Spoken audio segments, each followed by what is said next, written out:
So ఆ అనుమానాన్ని పటాపంచలు చేస్తూ ఆ టీజర్ దగ్గర నుంచి యుఎస్ ఈవెంట్ దగ్గర నుంచి కొంత మారుతూ వచ్చింది. అయితే యుఎస్ ఈవెంట్ తర్వాత అంచనాలు పెరుగుతూ వచ్చినాయి. ఇంకా ఎక్కడో మనకు తక్కువ ఉంది, ఇంకా ముందుకెళ్ళలేదు సినిమా అనుకుంటున్న టైంలో 4వ తారీఖు ప్రీ రిలీజ్ ఈవెంట్ రాజమండ్రిలో చేయబోతున్నారు. దానికి విపరీతమైన హైప్ వచ్చింది రాష్ట్రాల్లో, తెలుగు 2 రాష్ట్రాల్లో. ఏం జరగబోతోంది ప్రీ రిలీజ్ ఈవెంట్లో, ఎందుకంత హైప్ అంటే ఉప ముఖ్యమంత్రి పవన్ కళ్యాణ్ గారు రాబోతున్నారు. ఆయన గెలిచిన తర్వాత ఇప్పటి వరకు వచ్చి ఆయన ఎక్కడికి ఏ ఫంక్షన్కి రాలేదు, సినిమా ఫంక్షన్లకి. తొలిసారి పవన్ కళ్యాణ్ గారు ఒక సినిమా ఫంక్షన్కి అటెండ్ అవుతున్నారు. అది బజ్ క్రియేట్ అయింది. ఒకవైపు మెగా మ్యానియా, మరోవైపు పవర్, రెండూ కలిసిన ఇవాళ. రెండు కలవడంతో పాటుగా పొలిటికల్ ఫ్యాన్ ఫాలోయింగ్ కూడా పెరిగింది పవన్ కళ్యాణ్ గారికి. మొత్తంగా ఈవెంట్ అయితే నెక్స్ట్ లెవెల్లో ఉండబోతోంది అంటున్నారు. శంకర్ గారు, మన దిల్ రాజు గారు కూడా అదే చెప్పారు, మీరు ఊహించని లెవెల్లో ఉండబోతోంది ఈవెంట్ అనేసి. సో అందులో ఇవాళ ఏర్పాట్లన్నీ జరుగుతూ ఉన్నాయి. అక్కడ మనకు వస్తున్న సమాచారాన్ని బట్టి అసలు రామ్ చరణ్ గారి ఎంట్రీనే నెక్స్ట్ లెవెల్ ఉంటుందంట. 1,00,000 మంది రాబోతున్నారు ఈవెంట్కి. వాళ్ళ అంచనా 1,00,000 మంది. ఈ 1,00,000 మంది కోసం 40 ఎకరాల వ్యవసాయ భూమిని తీసుకున్నారు. వేమగిరి అని ఆ హైవే దగ్గరే ఉంటుంది రాజమండ్రికి. అంటే రాకపోకలకి చాలా ఈజీగా ఉండే ప్రదేశం ఎంచుకున్నారు. ఒక 40 ఎకరాల ల్యాండ్ తీసుకోవడం జరిగింది. అందులో భారీ ఎత్తున పెద్ద ఎల్ఈడి వాల్ ఒకటి కన్స్ట్రక్ట్ చేస్తూ ఉన్నారు. అది కూడా కాక రామ్ చరణ్ ఎంట్రీ ఒక డిఫరెంట్ లెవెల్లో ఉండేలాగా ప్లాన్ చేశారని చెప్తున్నారు. సో ఈ ప్రచార కార్యక్రమాలు చేయడంలో దిల్ రాజు గారు కొంత వెనకబడ్డ మాట వాస్తవం.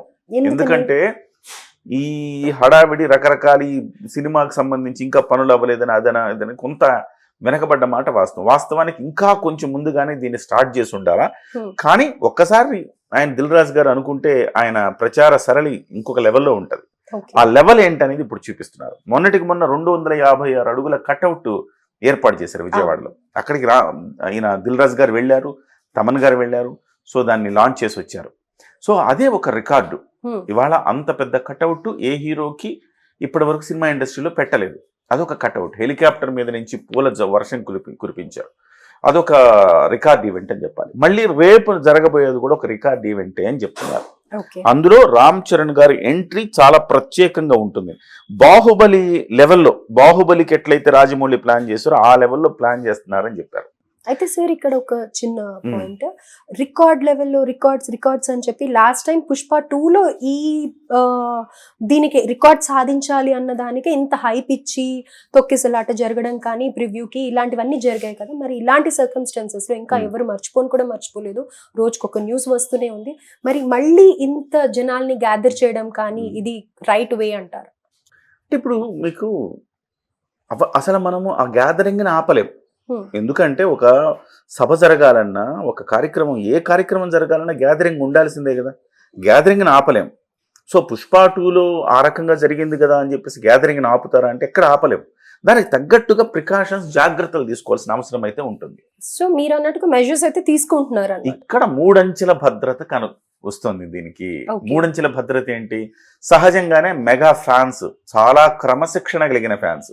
దేశంలో ఏ హీరోకి లేనంత క్రమశిక్షణ ఈ ఫ్యాన్స్లో ఉంటుంది. సేవా కార్యక్రమాలు చేయడం కానివ్వండి, మెగాస్టార్ ఐ బ్యాంక్ పెడితే ఐ బ్యాంక్కి వాళ్ళు డొనేట్ చేయటం కానివ్వండి, రక్తదానం చేయటం కానివ్వండి, మెగాస్టార్ ఏం చెబితే చిరంజీవి గారు అది క్రమశిక్షణ తూచా తప్పకుండా ఫాలో అయ్యే ఒక పెద్ద సైన్యం ఉంది ఆయనకి. ఆ సైన్యం నేతృత్వంలో ఒక భద్రత. వాళ్ళు నిన్నటి నుంచి చెప్తానే ఉన్నారు, చాలా జాగ్రత్తగా రండి, 3 గంటల కల్లా రండి, హడావిడి పడద్దు, జాగ్రత్తగా రండి, మీకు పలానా చోట మాత్రమే కూర్చోండి, ఇట్లా అని చెప్పి మీడియా ద్వారా ప్రచారం కూడా చేస్తున్నారు. సో హడావిడి పడద్దు, జాగ్రత్తగా రండి అని ఒకటి అంచె. రెండో అంచె ఏంటంటే పవన్ కళ్యాణ్ గారి వ్యక్తిగత భద్రతా సిబ్బంది, వాళ్ళ జాగ్రత్తలు వాళ్ళు తీసుకుంటారు. వాళ్ళకి ఇప్పుడు కాదు, వారాహి యాత్ర నుంచి ఆయనకు ఒక స్పెషల్ ప్రొటెక్షన్ ఫోర్స్ ఉంది ఆయనకి సొంతంగా. అండ్ రీసెంట్ గా ఫేక్ ఐపీఎస్ ఆఫీసర్ ది కూడా ఒకటి వచ్చింది. సో ఆయన సెక్యూరిటీ కూడా చాలా ఇంపార్టెంట్. అది ఆ నేపథ్యంలో ప్రభుత్వం కూడా చాలా పెద్ద ఎత్తున దీని మీద ఫోకస్ చేస్తుంది. మొన్న ఫేక్ ఐపీఎస్ ఒక ఆయన ఎంటర్ అయ్యారు కదా. సో ఆ నేపథ్యంలో ప్రభుత్వం చాలా ప్రతిష్టాత్మకంగా తీసుకుంది. వాళ్ళు కూడా చాలా దీనికి సంబంధించి చాలా కీలకంగా భావిస్తూ ఉన్నారు. ప్రభుత్వం నుంచి పూర్తి స్థాయి భద్రత, ట్రాఫిక్ దగ్గర నుంచి వీళ్ళ ఎంట్రీ దగ్గర నుంచి ప్రతి అంశం క్షుణ్ణంగా ప్రభుత్వం పరిశీలిస్తోంది. ఓకే, సెక్యూరిటీ చెక్ కూడా ఇవాళ ప్రభుత్వ కార్యక్రమమా అన్నట్టుగా జరుగుతుంది, కాబట్టి ఎలాంటి భద్రతకి ఢోకా లేదు దీనికి. ఇది ప్రభుత్వ కార్యక్రమం, ఎందుకంటే ఉప ముఖ్యమంత్రి పాల్గొంటున్నారు కదా, ఆటోమేటిక్ దానికి ఒక ప్రోటోకాల్ ఉంటది కదా. కాబట్టి ప్రభుత్వ భద్రత, పవన్ కళ్యాణ్ వ్యక్తిగతమైన భద్రతా సిబ్బంది, అలాగే మెగా భద్రత వాళ్ళు కూడా తీసుకుంటారు, వాళ్ళు కూడా సెక్యూరిటీ ఏర్పాట్లు చేస్తున్నారు. అట్లా ఎటువైపు నుంచి చూసినా 3 అంచెల భద్రతతో ఇది ముందుకెళ్తా ఉందన్నమాట. అయితే ఇప్పుడు పవన్ కళ్యాణ్ గారు, రామ్ చరణ్ గారు డెఫినెట్ గా ఉంటారు ఈవెంట్ లో. అండ్ వాట్ అబౌట్ చిరంజీవి గారు? మెగా ఫ్యాన్స్ ఎక్స్పెక్ట్ చేస్తుంది చిరంజీవి గారిని కదా. చిరంజీవి గారు వచ్చే అవకాశం ఏమన్నా ఉందా? వస్తారు అని కొంతమంది అంటున్నారు, రాకపోవచ్చు అని కొంతమంది అంటున్నారు. అంటే చిరంజీవి గారు వచ్చే అవకాశం లేదండి, ఎందుకంటే అంత మరీ ఒకవైపు బాబాయ్ వస్తే చాలుగా అబ్బాయికి, ఇంకా వాళ్ళ నాన్నగారు కూడా రావాల్సిన అవసరం లేదు.